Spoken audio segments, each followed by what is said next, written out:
그날 아침은 여느 때와 같았습니다. 제 이름은 이범수, 올해 72세입니다. 아내를 잃은 후로 매일 청명산을 오릅니다. 그날도 등산로를 따라 천천히 올라가고 있었지요. 숨이 차서 잠시 쉬어가려던 그때였습니다. 커피 한 잔 드시고 가세요. 힘나실 거예요. 청명산 중턱, 소나무, 그늘 아래 허름한 돗자리에 한 여자가 앉아 있었습니다. 흰 머리를 단정히 틀어 올린 70대 여성. 그녀는 고개를 숙인 채 지나가는 등산객들에게 작은 목소리로 커피를 권하고 있었습니다. 저는 그냥 지나치려 했습니다. 하지만 그 순간 그녀의 손이 눈에 들어왔지요. 오른손 검지에 있는 작은 화상 자국, 심장이 멈추는 것 같았습니다. 혹시 커피 한 잔 마실 수 있을까요? 그녀는 고개를 들지 않은 채 커피를 내려주었습니다. 손이 떨렸지요. 제 손도 떨렸고요. 감사합니다. 저는 그 자리에 얼어붙은 채로 서 있었습니다. 50년 전 남해 상주의 수욕장, 별빛 아래 함께 걸었던 그 여자가 지금 제 앞에 있었습니다. 제 첫사랑, 정선이. 다음 날 저는 다시 그 자리로 갔습니다. 그리고 또 다음 날도 일주일이 지나자 용기가 생겼지요. 제 주변에서 떠도는 소문이 있었습니다. 바카스 할머니들은 커피만 파는 게 아니라고. 저는 그게 진짜인지 확인하고 싶었습니다. 아니, 사실은 그녀를 도와주고 싶었습니다. 저기, 오늘도 커피 한 잔 부탁드릴게요. 제 손은 떨리고 있었습니다. 주머니에서 3만 원을 꺼내 그녀 앞에 조심스레 놓았지요. 이건 그냥 그 순간 그녀의 어깨가 움찔했습니다. 천천히 고개를 들더니 우리의 눈이 마주쳤습니다. 50년 만이었습니다. 하지만 그 눈은 변함없었지요. 그러나 그 눈에 담긴 감정은 달랐습니다. 분노, 수치심, 그리고 깊은 상처. 당신 날 뭐로 보는 거예요? 그녀의 목소리가 산 속에 울렸습니다. 떨리는 손으로 제가 놓은 돈을 쳐냈지요. 지폐가 바람에 휘날렸습니다. 난 그런 사람 아니에요. 그냥 커피만 팔아요. 내가 어떻게 살았는지 당신이 뭘 알아요? 눈물이 그녀의 주름진 얼굴을 타고 흘러내렸습니다. 제 심장이 찢어지는 것 같았습니다. 선이야, 아니, 그게 아니라 난 그냥 주변에서 사람들이 수군거리기 시작했습니다. 저 할아버지가 뭘 하려고 그러는 거야? 저런 나이에 정말 한심하네. 선이는 황급히 물건을 챙겨 자리를 떴습니다. 제가 손을 뻗었지만 그녀는 이미 사라지고 있었습니다. 숲속으로 달아나는 그녀의 뒷모습만이 제 눈에 남았지요. 그 후로 저는 매일 청명산을 올랐습니다. 그녀를 찾아서 사과하기 위해. 그리고 50년 만에 제대로 말하고 싶었습니다. 선이야, 난 널 잊은 적이 없어. 이것은 제 이야기입니다. 50년의 세월이 지나 청명산에서 다시 만난 첫사랑에 관한 이야기. 어쩌면 인생의 마지막 장에서 맞이한 두 번째 기회에 관한 이야기입니다. 시작하기 전 구독과 좋아요 부탁드립니다. 그럼 지금부터 제 이야기를 들려드리겠습니다. 저 이범수의 하루는 언제나 같습니다. 새벽 5시 아내가 떠난 빈 집에서 눈을 뜨면 가장 먼저 무릎을 주물러 봅니다. 오늘도 아프지만 참을 만합니다. 아픈 무릎보다 더 아픈 건 이 적막한 침묵입니다. 텅 빈 방에서 들리는 제 숨소리만이 저를 깨웁니다. 범수야, 오늘도 산에 가니? 귓가에 들리는 아내의 목소리는 환청입니다. 3년 전 그녀는 갑작스러운 뇌출혈로 제 곁을 떠났습니다. 그 후로 청명산은 제 유일한 친구가 되었습니다. 오늘도 저는 등산복을 챙겨 입고 청명산으로 향합니다. 산은 적어도 저를 외면하지 않습니다. 그저 묵묵히 오르기만 하면 됩니다. 제 인생처럼. 아이고, 범수 씨, 또 산행이세요? 날씨가 좀 쌀쌀한데. 매표소의 박씨 아저씨가 건넨 인사에 가볍게 고개를 끄덕였습니다. 이제는 그도 제 일상의 일부가 되었습니다. 요즘은 또 말이야. 산에 이상한 여자들이 많아. 조심해야 해. 처음엔 그 말의 의미를 몰랐습니다. 하지만 청명산 중턱에 이르자 곳곳에 작은 돗자리를 펴고 앉은 노인 여성들이 보였습니다. 대부분 저와 비슷한 6, 70대로 보이는 그녀들은 지나가는 등산객들에게 커피나 음료를 권했습니다. 아저씨, 바카스 한 병 어때요? 피로회복에 좋아요. 한 여성이 제게 말을 걸었습니다. 고개를 저으며 빠르게 지나쳤지만 그 너머로 들리는 대화가 제 발걸음을 멈추게 했습니다. 에이, 커피만 팔면 얼마나 벌겠어? 진짜 돈은 다른 데서 버는 거지. 쉿, 목소리 낮춰. 경찰이 가끔 단속 나온다니까. 가슴이 덜컥 내려앉았습니다. 설마 그런 일까지? 몸을 팔아 생계를 잇는 할머니들이라니. 세상이 이렇게 각박해졌나 싶었습니다. 오랜 친구 기태수를 만났을 때 저는 그 이야기를 꺼냈습니다. 세상이 참 험해졌다. 그 나이 먹은 분들이 왜 그런 일을? 기태수는 쓴웃음을 지으며 대답했습니다. 살기 위해서지 뭐. 요즘 노인 빈곤율이 얼마나 심각한데. 자식들 다 제 살기 바쁘고 연금만으로는 병원비도 못 내는 세상이야. 그런데 더 놀라운 건 그가 목소리를 낮추었습니다. 그 여자들 중에는 상당히 교양 있는 사람들도 있대. 한때는 평범한 가정주부였던 사람들이 이혼이나 사별 후에 경제적으로 무너져서 처음에는 커피 같은 것만 팔다가 점점 더 이상 듣고 싶지 않았습니다. 마치 제가 알던 누군가의 이야기처럼 가슴이 아팠습니다. 그날 밤 침대에 누워 그 여성들의 얼굴을 떠올렸습니다. 이상하게도 모든 얼굴이 하나로 겹쳐 보였습니다. 50년 전 남해 상주의 수욕장에서 만났던 그 첫사랑의 얼굴로. 다음 날부터 저는 산에서 만나는 노인 여성들의 얼굴을 유심히 살펴보기 시작했습니다. 혹시라도 그녀가 있을까봐. 제 가슴 한구석에 묻어두었던 이름, 정선이. 그 이름을 다시 불러볼 수 있을까 싶었습니다. 청명산 중턱, 울창한 소나무 숲 사이로 난 작은 쉼터에 도착했습니다. 5번째 구간 끝.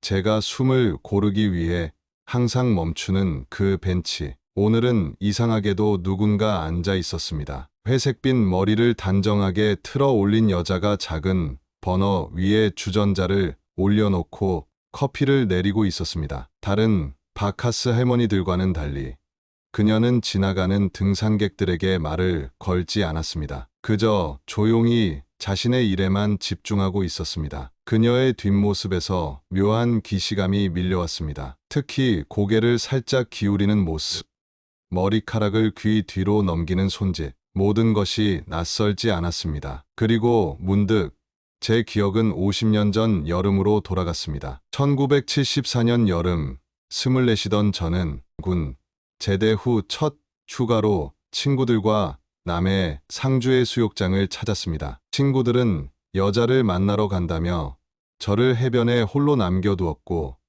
그때 정선이를 만났습니다. 혼자세요? 책을 읽고 있던 제게 다가와 말을 건넨 그녀는 사범대학생이었습니다. 수줍은 미소와 지적인 대화로 제 마음을 단숨에 사로잡았습니다. 바다는 참 이상해요. 끝없이 펼쳐진 것 같은데 사실은 우리를 육지로 다시 돌려보내잖아요. 해변에서 함께 걸으며 선희가 했던 말이 아직도 귓가에 생생합니다. 그날 밤 우리는 별을 보며 앉아 있었고 어깨가 닿을 듯 말 듯한 거리에서 가슴이 터질 것 같았습니다. 일주일간의 여름 로맨스 후 우리는 연락처를 주고받았지만 그 후 선희에게서 소식이 끊겼습니다. 몇 달 뒤 공중전화로 그녀의 하숙집에 연락했을 때 알게 된 사실은 선희의 부모님이 이미 그녀의 혼처를 정해두었다는 것이었습니다. 저는 그녀를 잊기 위해 취업 준비에 몰두했고 결국 미영이라는 여자와 결혼했습니다. 행복했습니다. 정말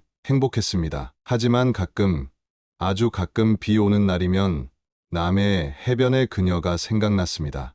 저 혹시 커피 한 잔 마실 수 있을까요? 떨리는 목소리로 물었습니다. 여자는 고개를 들지 않은 채 조용히 고개를 끄덕였습니다. 그리고 정성스레 커피를 내려 종이컵에 담아 제게 건넸습니다. 그 순간 그녀의 손가락에 눈길이 갔습니다. 오른손 검지에 희미하게 남은 작은 화상 자국. 그것은 선희가 대학생 때 실험실에서 다쳤다고 했던 바로 그 상처였습니다. 심장이 미친 듯이 뛰기 시작했습니다. 입 안이 바짝 말랐고 다리가 후들거렸습니다. 50년이라는 세월이 순식간에 무너져 내렸습니다. 감사합니다. 커피를 받아들고 잠시 그 자리에 서 있었습니다. 말을 걸고 싶었지만 목소리가 나오지 않았습니다. 만약 그녀가 정말 선이라면 왜 이곳에서 이런 일을 하고 있는 걸까? 그녀의 인생은 어떻게 흘러왔길래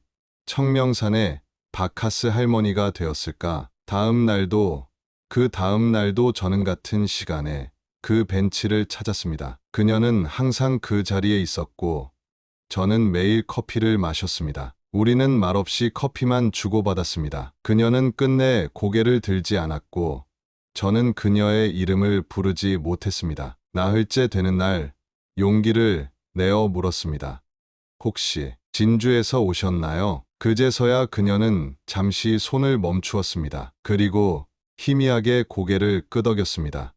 선희 씨인가요? 그 순간 그녀의 어깨가 살짝 떨렸습니다. 하지만 여전히 고개를 들지 않았습니다. 5번째 날, 저는 조금 이른 시간에 그 벤치에 도착했습니다. 그녀는 아직 커피를 준비하는 중이었습니다. 그동안 들은 이야기들이 머릿속을 맴돌았습니다. 바카스 할머니들이 실제로 어떤 일을 하는지에 대한 소문들. 만약 그녀가 정말 제 첫사랑 선이라면 그런 일을 하고 있을지도 모른다는 생각에 가슴이 찢어질 것 같았습니다. 어떻게든 도움을 주고 싶었습니다. 그래서 저는 지갑에서 3만 원을 꺼내 조심스레 그녀 앞에 내밀었습니다. 커피는 그냥 마시고 싶어서요. 이건 그냥. 제 말이 끝나기도 전에 그녀는 갑자기 고개를 확 들었습니다. 그 순간 저는 숨이 멎는 것 같았습니다. 주름이 깊게 패인 얼굴이지만 그 눈빛은 틀림없었습니다. 남해 해변에서 별을 보며 웃던 그 눈동자였습니다. 그러나 그 눈에는 분노와 모욕감이 가득했습니다. 난 그런 사람 아니에요.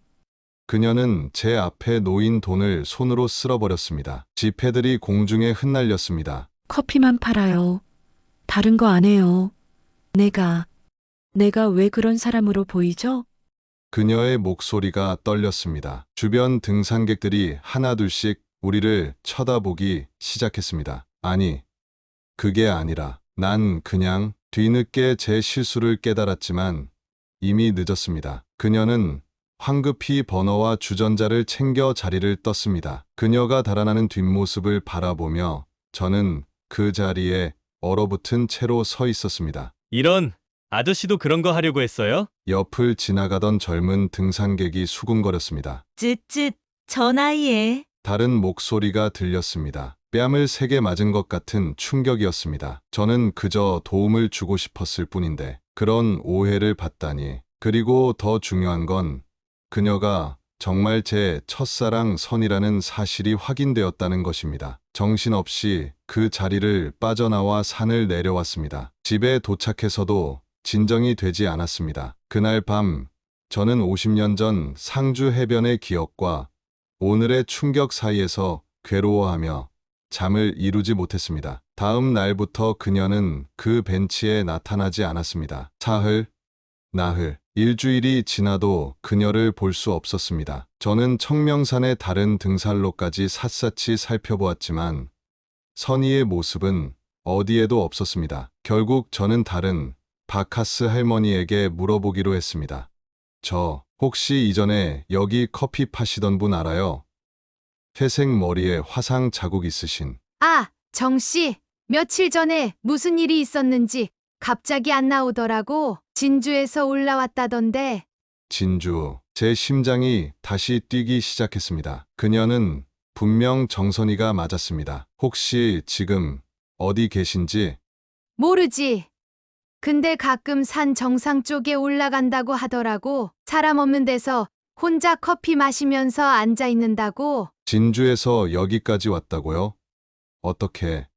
글쎄, 노인정에서 들은 얘기로 네 동네가 연금으로 살기 좋다고 해서 왔대. 물가도 싸고 산에서 뭐라도 팔면 용돈벌이도 된다는 소문 듣고 요즘 바카스 할머니들 많잖아.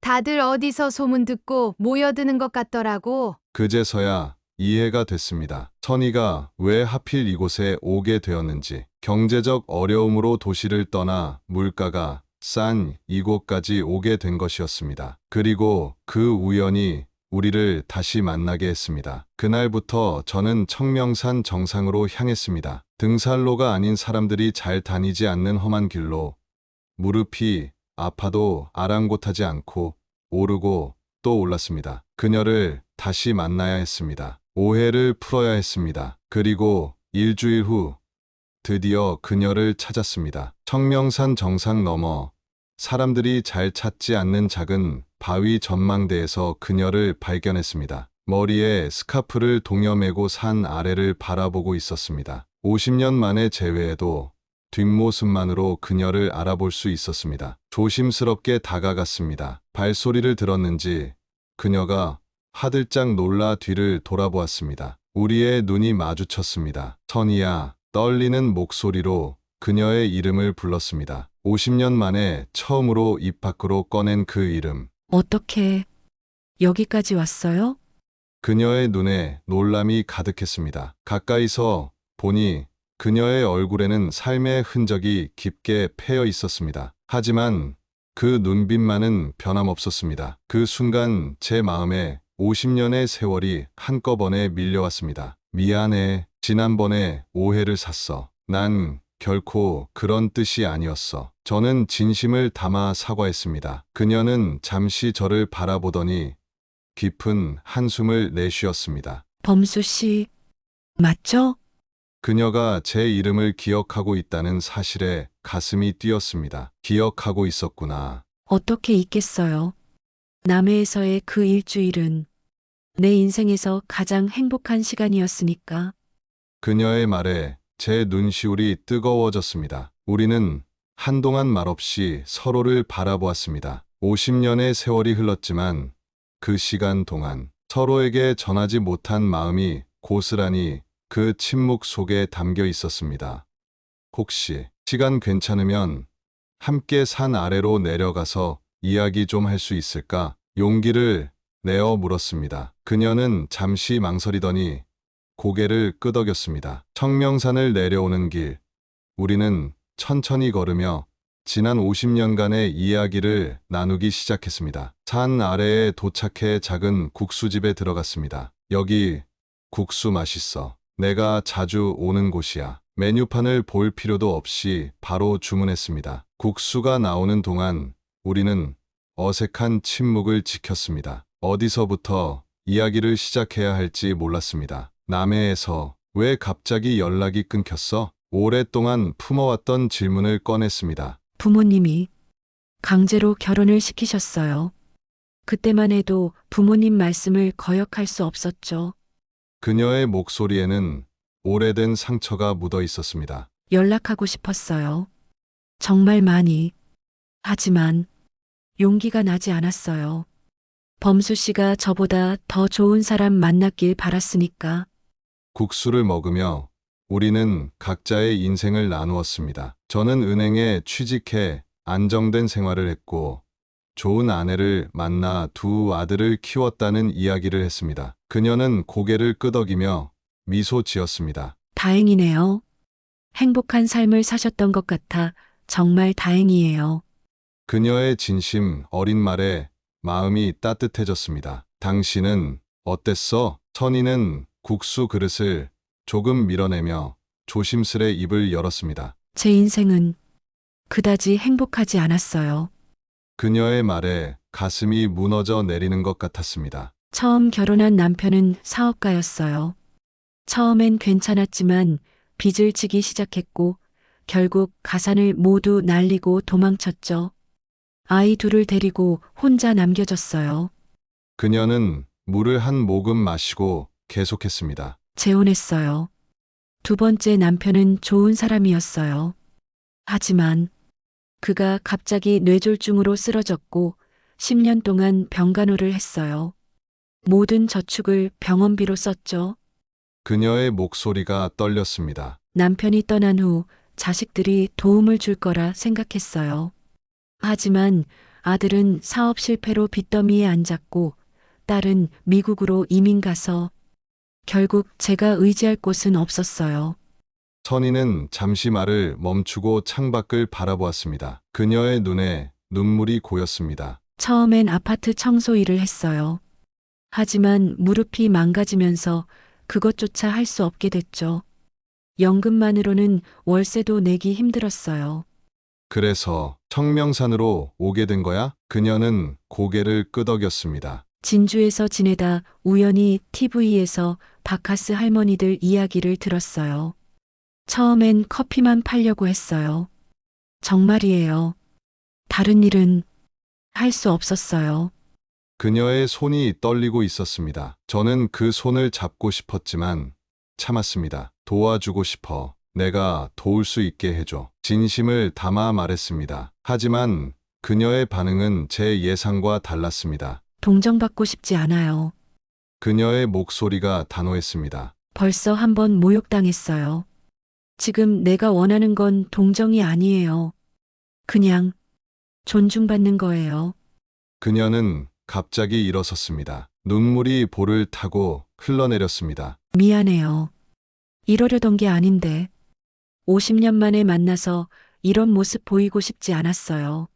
그녀는 황급히 자리를 떠났습니다. 저는 그대로 얼어붙은 채 그녀가 사라지는 모습을 바라보았습니다. 그날 밤 저는 상주해변의 여름밤을 떠올리며 뜬 눈으로 밤을 새웠습니다. 그때 제가 그녀에게 더 용기를 내어 말했더라면 그녀의 결혼을 막을 수 있었을까?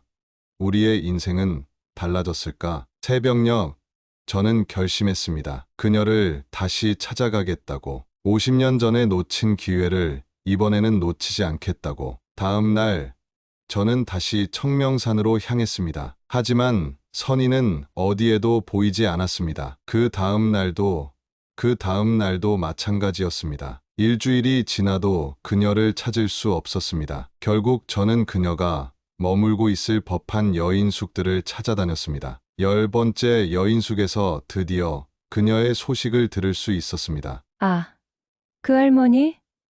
며칠 전에 짐 챙겨서 나갔어요. 어디로 갔는지는 모르겠네요. 낙심한 채로 집으로 돌아오던 길, 우연히 산 아래 작은 노인복지센터 앞을 지나게 되었습니다. 그리고 그곳에서 청소를 하고 있는 선희를 발견했습니다. 선희야, 그녀는 놀란 듯 고개를 들었습니다. 잠시 당황하는 기색이 역력했지만 이내 작은 미소를 지었습니다. 여기서 일하게 됐어요. 청소 일이지만 정식으로 월급도 받고 작은 방도 제공해줘서 그녀의 말에 안도의 한숨이 나왔습니다. 더 이상 산에서 그런 일을 하지 않아도 된다는 사실이 기뻤습니다. 어떻게 여기서 일하게 된 거예요? 국수집에서 만난 후 정말 괴로웠어요. 산에서는 더 이상 커피를 팔 수 없을 것 같았고 그때 국수집 주인 할머니가 이곳을 소개해 주셨어요. 제가 오랫동안 간병인 일을 했다고 말씀드렸더니 복지센터 관리자와 연결해 주셨죠. 잘 됐다. 정말 다행이야. 우리는 복지센터 앞 벤치에 나란히 앉았습니다. 처음으로 편안한 침묵을 나눴습니다. 커피 마실래요? 선희가 작은 보온병을 꺼냈습니다. 그녀가 직접 내린 커피였습니다. 고마워. 우리는 말없이 커피를 마시며 석양을 바라보았습니다. 그렇게 며칠이 지났습니다. 매일 저녁 저는 복지센터에 들러 선희와 커피를 마셨습니다. 점점 대화가 늘어났고 서로의 삶에 대해 더 많은 것을 나누기 시작했습니다. 그때 우리가 헤어졌을 때 편지라도 한 통 쓰려고 했어요. 정말 여러 번. 하지만 매번 용기가 없었어요. 그리고 시간이 흐르면서 점점 더 어려워졌죠. 그녀의 눈에 눈물이 맺혔습니다. 저는 무거운 마음으로 고개를 끄덕였습니다. 50년 전의 상처가 아직도 아물지 않은 것 같았습니다. 어느 날 저는 그녀에게 선물을 가져갔습니다. 새 등산화였습니다. 이제 청명산에 같이 가자. 경치 좋은 곳을 많이 알아. 그녀의 눈에 다시 눈물이 고였습니다. 하지만 이번엔 슬픔이 아닌 기쁨의 눈물이었습니다. 고마워요. 정말 고마워요. 그날부터 우리는 주말마다 청명산을 오르기 시작했습니다. 처음엔 낮은 코스부터 시작해 점점 높은 곳으로 올라갔습니다. 산을 오르며 나눈 대화들, 숨이 차 잠시 쉬어가며 나눈 웃음들, 그 모든 순간들이 우리의 마음을 조금씩 가깝게 했습니다. 한 번은 벤치에 앉아 쉬고 있을 때 처음 만났던 그 자리를 지나가게 되었습니다. 생각해보면 참 운명 같아요. 선희가 말했습니다. 진주를 떠나 이곳에 오게 된 것도, 하필 이 산에서 커피를 팔게 된 것도, 그리고 범수 씨가 매일 이 산을 오르게 된 것도, 그래, 운명이었나 봐. 사실 제가 이곳에 온 이유가 있어요.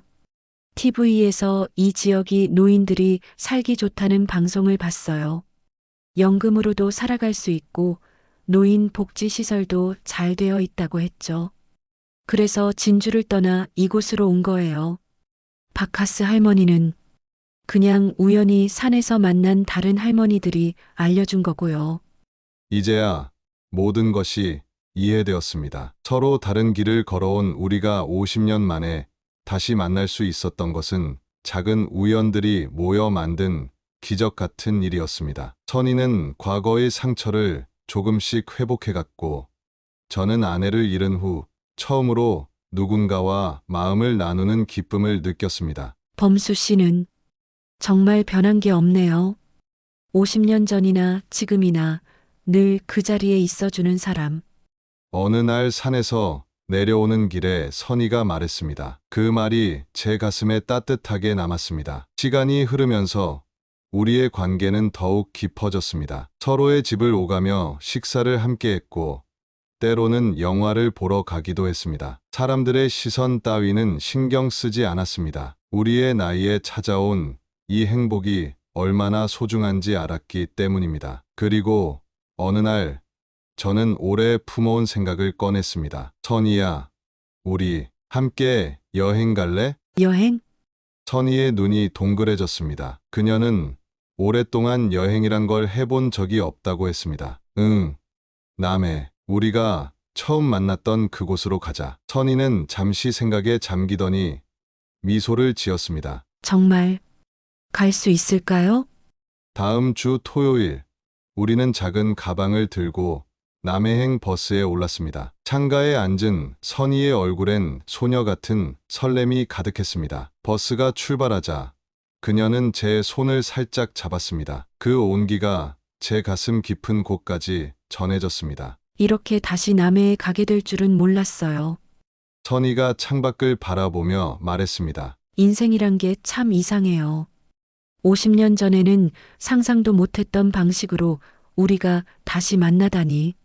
50년 전에는 번듯한 양복을 입고 열정 가득했던 청년과 대학생 선이었다면 지금은 주름진 노인이 되어 다시 그 길을 걷고 있었습니다. 하지만 마음만은 그때와 다를 바가 없었습니다. 상주의 수욕장에 도착했을 때 해변은 50년 전보다 훨씬 개발되어 있었습니다. 하지만 파도, 소리와 바다, 냄새는 여전했습니다. 기억나요?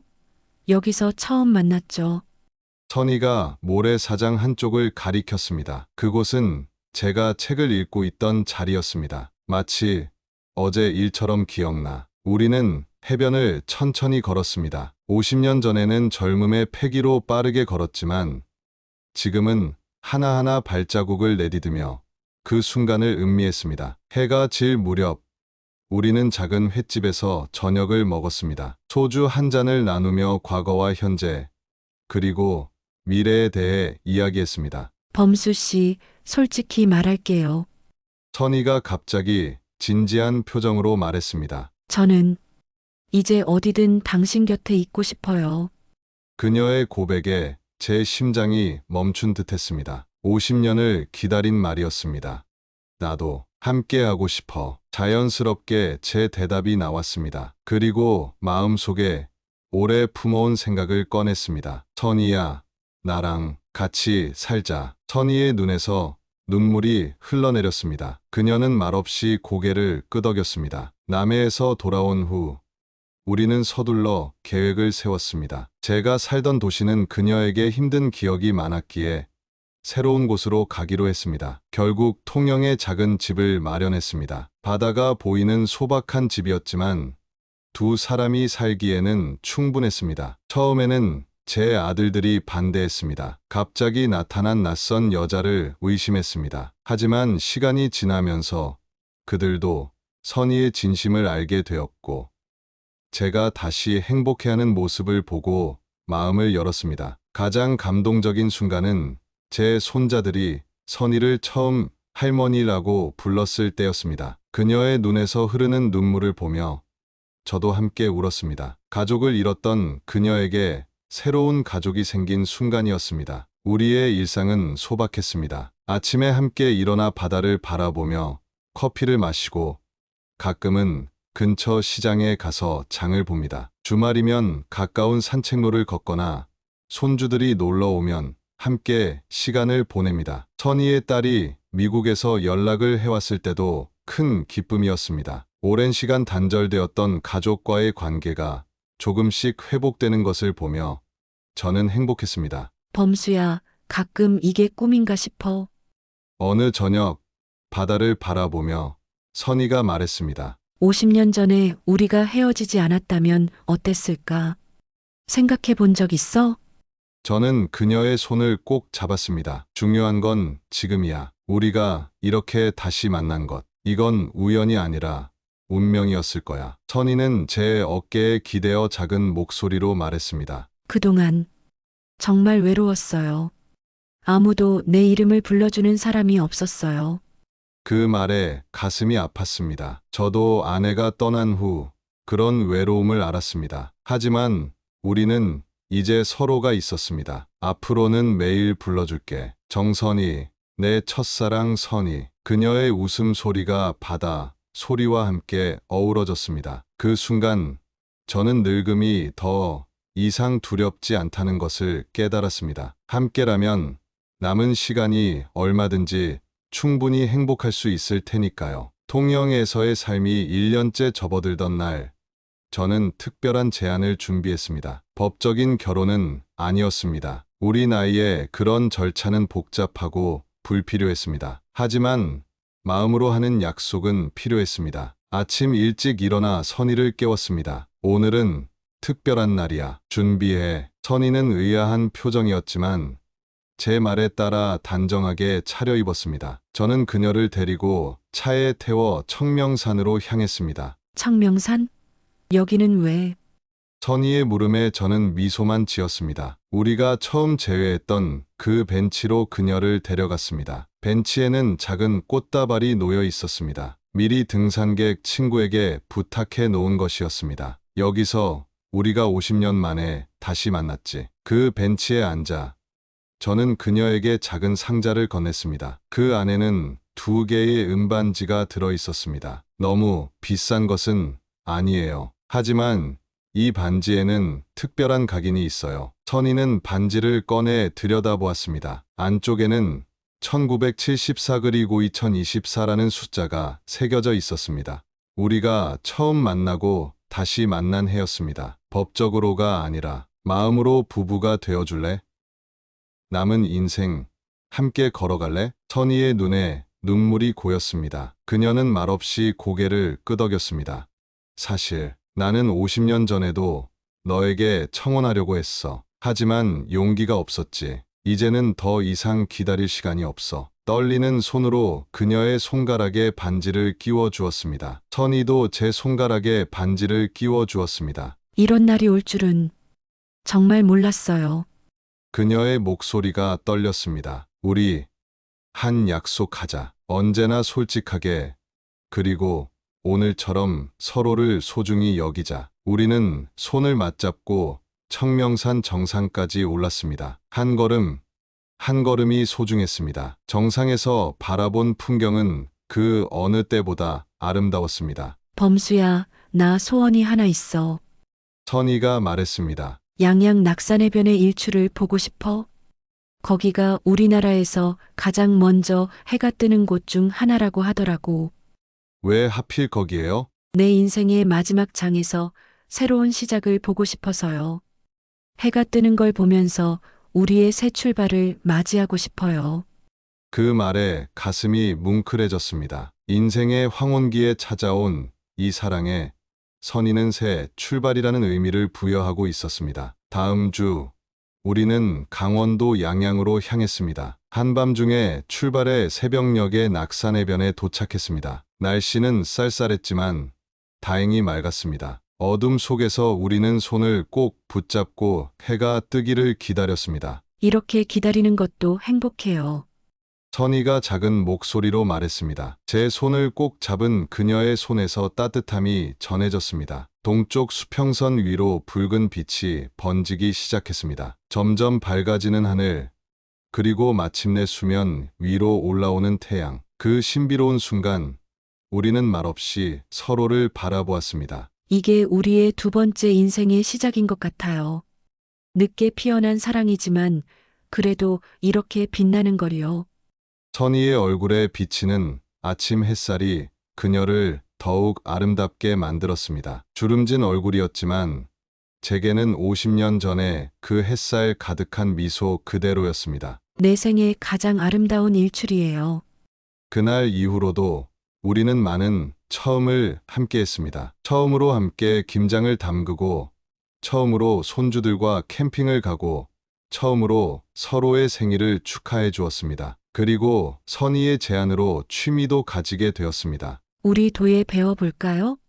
손으로 뭔가를 만드는 게 좋을 것 같아요.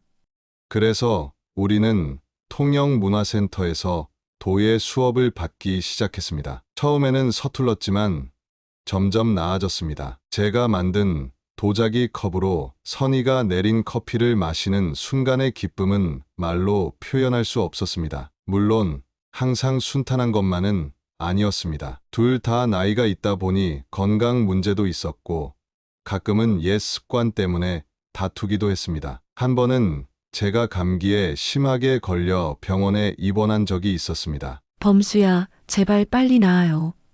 당신 없이는 못 살아.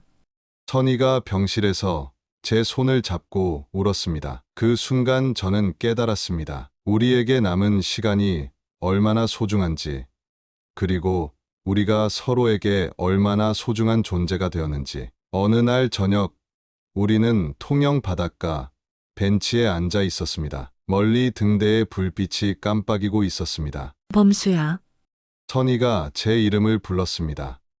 응? 고마워. 내 인생의 마지막 장을 이렇게 행복하게 채워줘서. 저는 그녀의 손을 꼭 잡았습니다. 마지막이 아니야. 우리는 아직 많은 페이지를 함께 채워나갈 거야. 그녀는 미소 지었습니다. 그래. 아직 많은 페이지가 남았지. 파도가 해변에 부드럽게 밀려왔다. 다시 바다로 돌아갔습니다. 우리의 인생도 그랬습니다. 파도처럼 때로는 거칠게, 때로는 부드럽게 출렁이며 흘러왔습니다. 그 모든 파도가 우리를 지금 이 순간, 이 자리로 데려왔습니다. 인생은 참 이상해요. 선희가 바다를 바라보며 말했습니다. 한때는 내가 바카스 할머니였다는 게 너무 부끄러웠어요. 하지만 그게 아니었다면 우리는 다시 만나지 못했을 거예요. 모든 일에는 이유가 있는 것 같아. 저는 대답했습니다. 우리가 50년 전에 헤어진 것도, 각자의 삶을 살아온 것도, 그리고 이렇게 다시 만난 것도 모두 이유가 있었던 거야. 그래서 후회하지 않아요. 이제는 그 모든 고통의 시간도 감사해요. 그 시간이 있었기에 지금이 더 소중하니까요.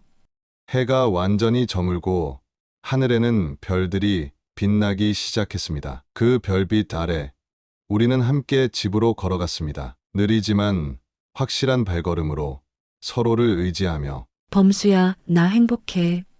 선희의 말에 저는 고개를 끄덕였습니다. 나도 행복해, 선희야. 늦게 피어난 우리의 사랑은 누구보다 빛나는 인생이었습니다. 파도처럼 출렁이는 삶의 아픔 위로 우리는 서로를 닮은 따스한 빛이 되어갔습니다. 그렇게 우리의 두 번째 인생이 시작되었습니다. 청명산에서 시작된 우연한 만남이 이제는 운명이 되어 우리 삶의 마지막 장을 가장 아름답게 수놓고 있었습니다. 50년이라는 긴 세월을 지나 다시 만난 첫사랑의 이야기. 그들의 재회는 단순한 우연이 아닌 인생이라는 거대한 물결이 만들어낸 필연이었을지도 모릅니다. 이 이야기는 우리에게 많은 것을 생각하게 합니다. 노년의 외로움, 경제적 어려움 속에서도 자존심을 지키려 했던 한 여성의 삶, 그리고 50년 전의 기억을 간직한 채 그녀를 다시 만난 한 남성의 용기.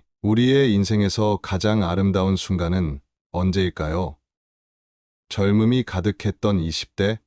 아니면 성공을 이룬 40대? 이범수 씨와 정선희 씨의 이야기는 우리에게 말해줍니다. 인생의 황금기는 정해진 것이 아니라 우리가 만들어가는 것이라고. 70대에 찾아온 사랑도 20대의 사랑 못지않게 아름답다고. 오늘 밤 여러분의 첫사랑을 떠올려 보세요. 그리고 생각해 보세요. 인생의 어떤 순간에도 새로운 시작은 가능하다는 것을, 늦었다고 생각될 때가 가장 빠른 때일 수 있다는 것을. 범수 씨와 선희 씨처럼 여러분도 자신만의 빛나는 순간을 만들어가길 바랍니다. 그 순간이 지금 이 순간일 수도 있으니까요. 이야기가 마음에 드셨다면 구독과 좋아요 부탁드립니다. 다음 이야기에서 또 만나 뵙겠습니다. 감사합니다.